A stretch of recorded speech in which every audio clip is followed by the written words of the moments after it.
Performance without a purpose. What's that? So, like, for instance, let's say you have no races. Let's say you have no classes, no nothing.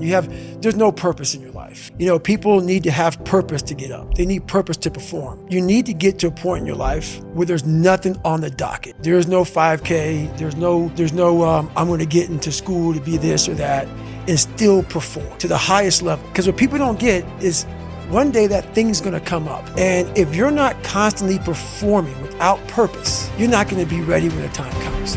It's this magical thing, purpose, that we're all looking for. But what's funny about it all is that we need these things to perform. But we don't take a second to realize the purpose is always there. The purpose never leaves us because the very purpose is you. You are always the purpose.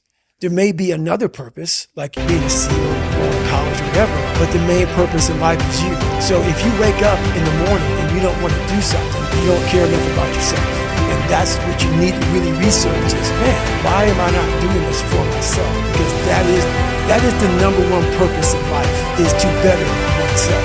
So that's the only purpose I fucking need. So the reason I get up every day, even though there's no race or there's no school or there's nothing in front of me, is because I have pride in myself. But where do you go to? You wake up on a morning, it's cold, it's wet, it's dark, you've got no cartilage in your knee, you've got shitty shorts, whatever it is that's the issue today. Keep talking. You've got these problems, right? I need you to keep talking about what you were just saying. It's warm on the couch. That's Your it. missus says stay in That's bed. it. It's comfy, That's it's cozy. That's You've got it. work later on. You had an argument last night. You're slightly hungover. Because I know every motherfucker ain't gonna do what I'm gonna do. So this is how you level up. That's how you level up. I know there's a whole bunch of people with that right there. That fires me up. That makes me fucking happy, what you just said. That brings joy to my life right there. Why? Because I know there's so many people that have the ability and just refuse to get off that couch. Refuse to study a few more hours. Refuse to go deeper, to go further. And that's where I gain the advantage. It's so easy to be great nowadays, my friend, because most people are weak. Most people don't want to go to that extra mile. Most people don't want to find that extra because it sucks. It's miserable. It's lonely. You talk about that you were kind of, lonely by yourself. I was the same way. And that used to hurt me growing up. Now I fucking thrive in this shit. That's the only place to be. Well, that was one of the things that is so surprising about growing up through difficulty. So loneliness is one example, right? Growing up as a lonely kid. What you realize is a lot of the things that you feared or hated or were embarrassed about as a child end up being the genesis of the things that you're most proud about as an adult. So the fact that you can work and thrive in solitude gives you the opportunity to be able to move to America and start a podcast, or decide to do Hell Week 3 times in a row, or it doesn't matter how long or dark the course is, you're just going to stay.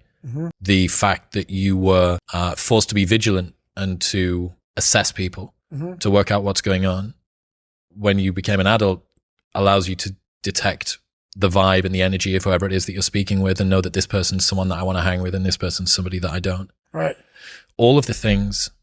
In fact, I would go as far as to say there's not one thing in my life that I see as a pure advantage that doesn't have a dark side to it, that came about at some other point as well. Right.